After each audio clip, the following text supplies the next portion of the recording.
Salut YouTube, c'est le petit Gaulois. Je vous retrouve aujourd'hui dans cette nouvelle vidéo pour vous parler du tannage du cuir. C'est parti.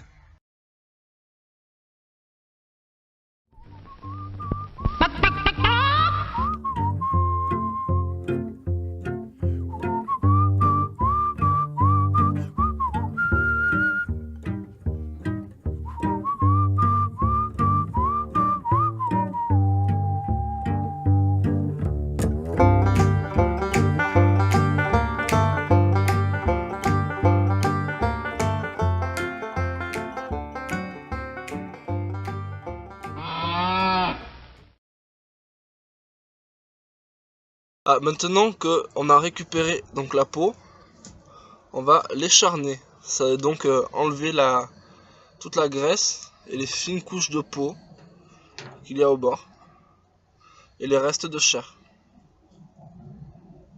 Donc pour ça, ils vont prendre un couteau, puis on va gratter tranquillement.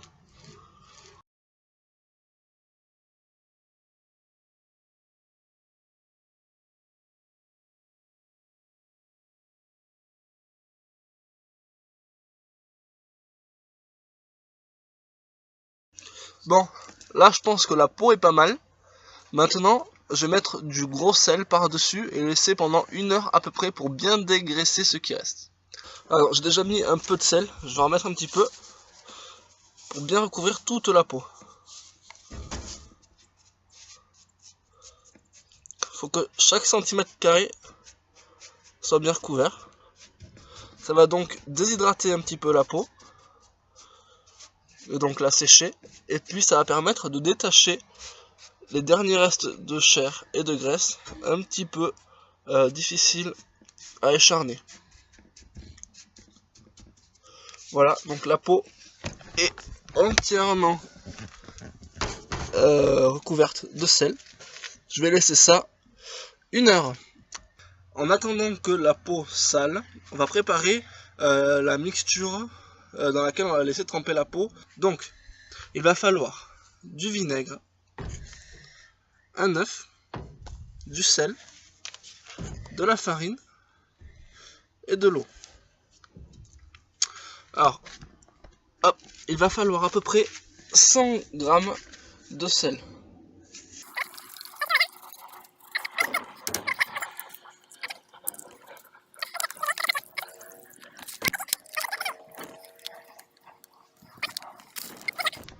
On va mélanger et attendre que la peau finisse de se saler avant de laisser tremper. A tout à l'heure. Ok, ça fait maintenant 1 heure que la peau sale. Voilà. Elle est encore pleine de sel. Elle est assez douce au toucher.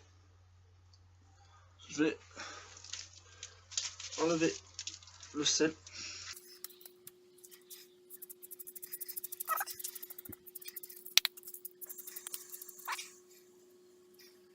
J'ai enlevé tout le sel de la peau. On sent que la peau a bien séché. Elle est un peu plus rêche que tout à l'heure. Maintenant, on va la laisser tremper. La peau a trempé pendant 12 heures environ. Maintenant, je vais l'étendre. Donc, je l'avais fait goûter un petit peu sur ce machin. Là, je vais vraiment l'étendre sur ce cerclage en fer.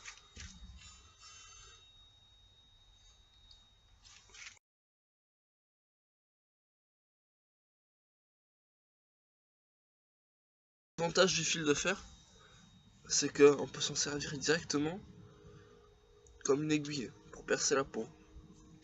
Chose qu'on ne pourra pas faire avec un fil.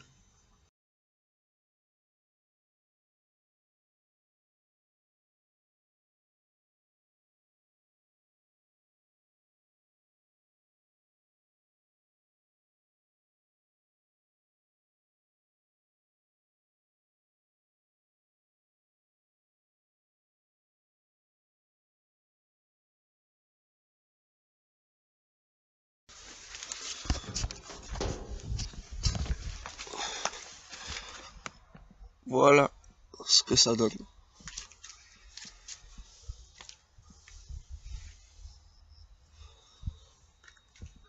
Ma peau est donc bien tendue. Voilà, regardez. Je vais la laisser sécher. La peau a séché 48 heures.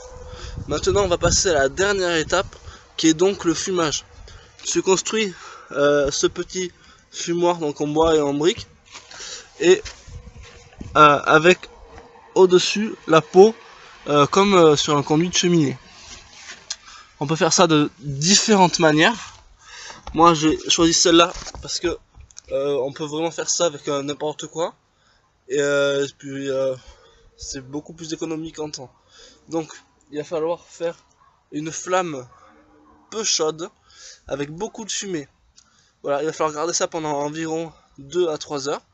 Et puis la peau aura un aspect un petit peu jaune. Et donc là, le cuir sera terminé, la peau sera tannée. Il faut vraiment essayer d'avoir des fumées froides. Très important. Pour avoir de la fumée, en fait, il faut avoir un feu qui est constamment en train de s'éteindre. Moi, c'est la meilleure solution que je connais. Après, sinon, on peut mettre du bois humide ou de l'écorce. On peut brûler de la mousse, des feuilles. Un petit peu tout.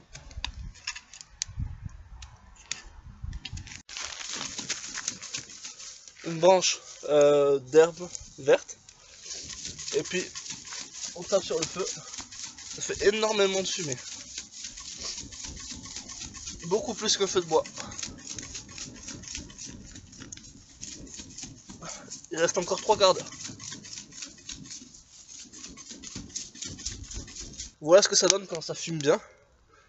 Il n'y a pas de flamme, il n'y a que de la fumée. Pour ça, j'ai changé de carburant, j'arrête les écorces. Maintenant, je mets de l'herbe verte, carrément. Faut le mélanger avec un peu de bois de temps en temps, mais ça marche vachement bien. Voilà, il reste une demi-heure. Il reste à peu près un quart d'heure, et ça fume toujours autant. Ah, je suis même envahi. Alors maintenant, c'est parti, j'envoie le dernier paquet d'herbes. Je l'envoie, et ensuite, c'est terminé. Hop, on va enlever. On étale un petit peu. Faut pas étouffer le feu tout de même. Et on va attendre que le feu s'éteigne avant de récupérer la peau et de passer à la toute dernière étape qui est facultative.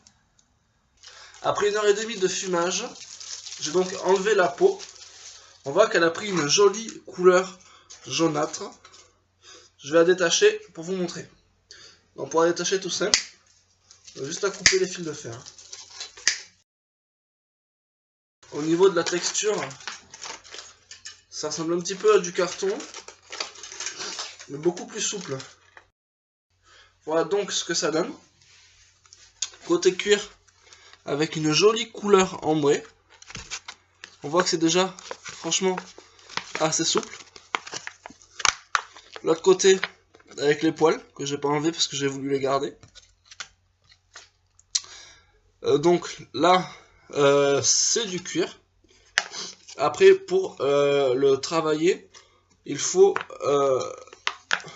le ramollir, l'assouplir. Donc on peut le faire à la main en appuyant, en tirant. Sinon on peut toujours le mâcher, mais moi je m'y risquerai pas. Je vous montre rapidement une autre manière d'assouplir le cuir. Donc vous prenez votre bout, prenez un bout de bois, peu importe, et puis on appuie dans tous les sens pour vraiment étirer la peau, la craqueler un petit peu, pour éviter qu'elle se déchire. Vous voyez donc qu'en très peu de temps, la peau s'assouplit de plus en plus malléable. Il faut vraiment faire ce qu'on veut. Donc c'est vachement intéressant.